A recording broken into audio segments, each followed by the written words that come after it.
In this video, I dive deep into what it means to be a leader of your practice. I cover the #1 mandate that you must practice as a business owner, why we must recognize and respect the life cycle of our business. And finally, I expose the subconscious needs that will undermine your values and sabotage your business. But let's chat a little bit about what we hold in our headspace. Our mindset is always going to be important when it comes to business. And there are different mandates, I guess, to being a leader. And at the end of the day, when you're a business owner, when you're a practice owner, in some shape and form, you are in the role of leadership. You are a leader. And your team is looking to you, waiting to be led in the direction that you need to take your practice. And so the first mandate for any leader, it is seeing a situation as it is. And what that means is not having any emotion. Now, I'm not an emotionless person, okay? Emotion, feelings, all of these things are a big part of creating a team culture. But here's the thing. When you're about to make decisions, when you're about to view your practice, when you have to make the decision of, okay, you know what? I got my goal, I got my outcome. What's next? Or I see my front desk doing this, or I see my associates doing this. What's my next action step? What's the next step I'm about to take? What's the next step they need to take? How do we work together? Any of these decisions that you make as a leader, the first mandate you've got to think about is, are you looking at the situation for what it is without any emotion? And this is really important because you have to understand with anything, especially in business, and this is not talked about a lot, there is a life cycle. And with every team member, there is a life cycle. With every system, with every procedure, with everything that you've put into your business, please know it has a life cycle. And this is where we get tripped up because we feel like once we've set our mind to something, once we've tried to achieve something, once we've said this is what we're going to do, that's it. That's the end of it. And that's not true. Because time evolves, and with it, so does everything else. And what I mean by a life cycle is there's a birth and then there's death. And with your business, if you think about it, as each and every one of you have started your business, and you've all been in business at different time frames, but there was birthing of your business.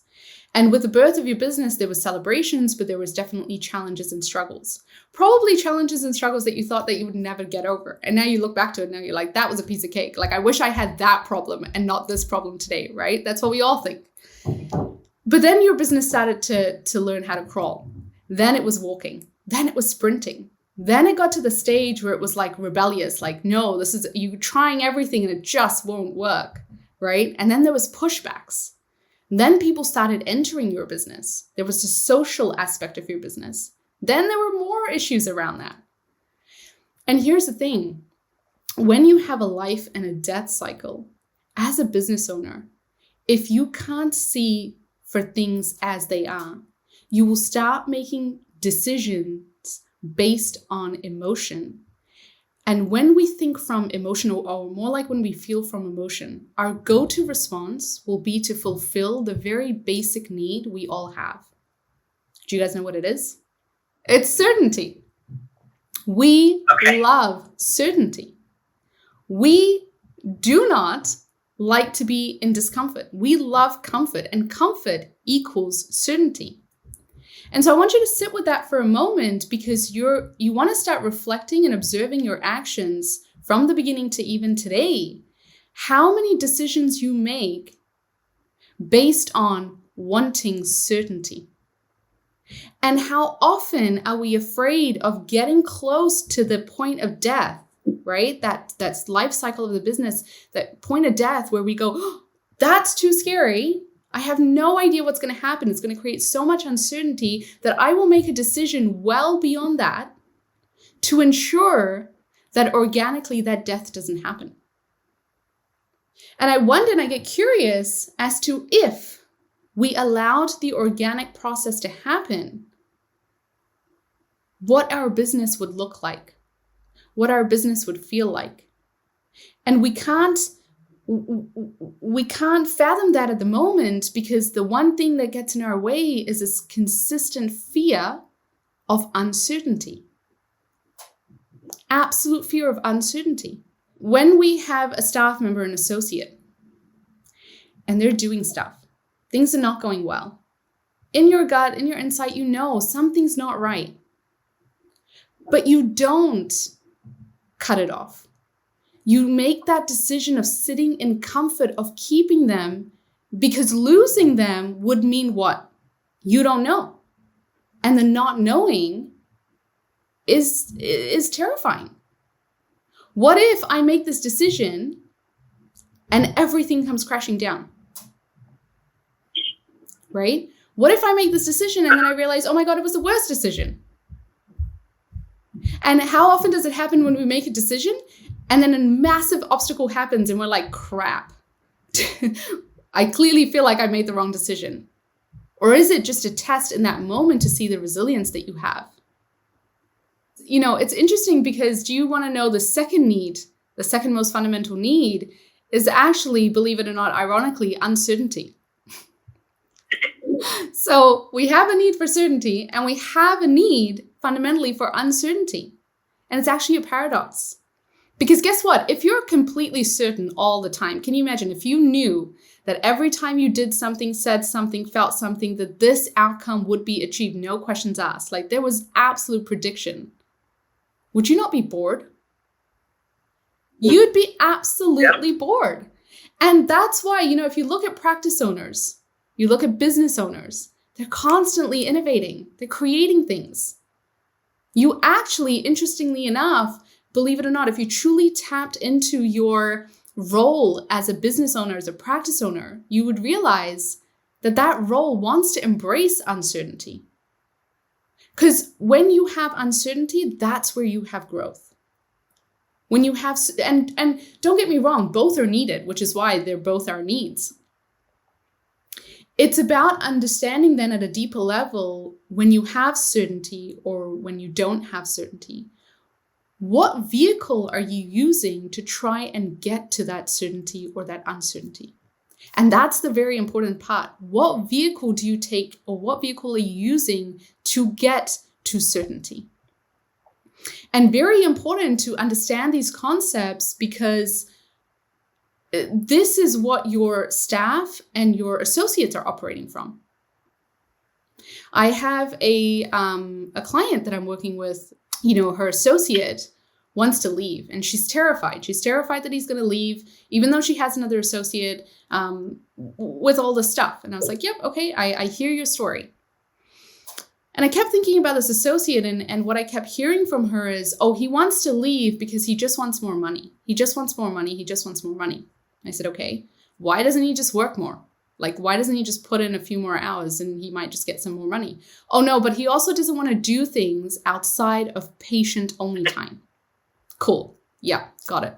So he values his time a lot. This guy clearly values his time a lot. He's like, nope, if I'm putting time to anything, I must be paid for that. Okay. And then I started evaluating this person a little bit more with the processes I took her through. And it seems that the job that he's going to go to, so he only works less than 20 hours with her, the job that he's going to go to absolutely promises him that he will get 30,000. Okay. He will get 30,000. However, he has to work 40 hours. And I said, okay, if he worked 40 hours with you, would he get 30? She was like, no, he would get way more than 30. I was like, interesting, right? And I said, the more I'm looking at this person, the more I'm really evaluating this person, I'm starting to really understand it's really not got to do with time and money, all these things. What he's seeking is certainty. He's feeling so out of control, probably in his personal life, work life, whatever, that he's holding on to one thing, and all he's doing is he's focused on, I just want more money. And that's what he's focused on. But he doesn't see that he's going to break one of his values, which is, I don't want to put in so much time. So here's the thing. People will break their values to get their need fulfilled. And so, you know, obviously I went through this process with her, and she was now able to really understand her associate in a different light. And she really started to see things for what they were and not trying to make a decision based on her emotion, on how she feels about it. Feelings are okay, absolutely okay. Do I hear my staff's feelings? Absolutely. At the end of the day, though, I remind myself I'm also a leader. And although feelings are okay, I have to be okay with seeing things as they are. And the next mandate to that is seeing things better than they are. And I know it might sound cheesy, but as a business owner, it's important to start understanding, what is the gift in this? There is one. In the moment, it feels like we're not going to survive. Like, holy crap. Okay, we're just not going to survive. But you're still here, right? You're on this call, you're breathing. It's fine. And we've had this multiple times in our life, right? Where we're like, oh my God, how could this happen? I'll give you an example. Actually, I was thinking about this when I was talking to my other client, and it was like, have you ever been in love? All of you, if you've ever been in love and you've had your heart broken, and especially if you've been a teenager, what's the thing you've said? I can't live without him or her. I just can't. And you're still here. You're living, you're breathing. There's seasons, and life is seasons. You live in seasons, and your business will live in seasons. And this is important to understand, because who is perfect for your business today? Just know they may not be perfect for your business 5 years from now. They may be loyal. They may be amazing. But if they impact your business in terms of revenue, work, the logical stuff, the rational stuff, could it be that their season is coming to an end? And can you be accepting of that? And you won't be able to if you can't see things for what they are. And this is important, because we think that, when our staff or our associates sign on, remember, they're not signing their life away to you, right? If you're hiring a 25-year-old, 30-year-old, they're not signing the contract and saying, yeah, I'm going to be with you for life, till death, do us apart. No, they will evolve. Your business, will give them the tools and the resources in ways that you can't even imagine, where they will grow personally, and they will go, you know what? I think it's time that I moved on to something else, because now that is where I feel like I need to be. And you have to trust that process, because what your business is telling you in that moment is what your business is going through right now. It needs a pair of fresh eyes. And at the end of the day, we can use different vehicles to bring us to certainty, or bring us to uncertainty, or any of our other needs that we have. But one of the biggest ones that I keep at the back of my mind, and might sound cheesy, but it's just faith. And I'm not going to go into, this is not about religion or dogmas or anything like that. I'm going to leave it to you, to what you believe in. And if you don't believe in anything, that's fine too. That's perfect. But I know, in this case, my personal opinion here is, I know that I'm guided. I know that each thing happens. That doesn't mean that I wake up and I say some affirmations and I'm like, yeah, life's just going to happen. No, I do the hard work, right? I take the steps needed. I work day by day and do what's needed of me, knowing that I'm working in my best capacity. That every day I'm doing things for myself to grow myself, because my business is going to be a reflection of me. So if my business is stuck, where am I stuck? If my staff are constantly making the same mistakes, yeah, sometimes it can be the staff, sure. But if it's the same thing going on with every single team member, maybe it's not them. Maybe it's your process. If you can sit back and see it for what it is, you can evaluate that better without emotion. If you found this valuable, then hit the like button, don't forget to subscribe, and comment below on what was your biggest takeaway.